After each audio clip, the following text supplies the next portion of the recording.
Every year, every Latvian can go into state-owned forest and cut down a Christmas tree completely for free.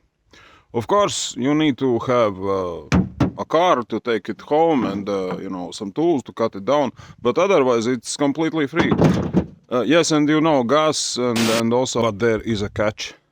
Welcome to the forest Tinder. In picture it is this, but in reality it's completely something different. This one is nice,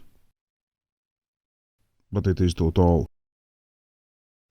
This one is too skinny, and what will the family think? This one smells weird, and this one is leaning left. Childhood trauma, too much trouble, and this seems one-sided. But also it is not for having deep conversations with. It gets cold and dark and you have to make a choice. When you finally pick one, you don't feel joy, you feel relief. Which is how you know it's wrong. But that's okay, you don't need it to last forever. You need it to last till January. You cut it and take it home. Sometimes I hear on Tinder it happens the other way around.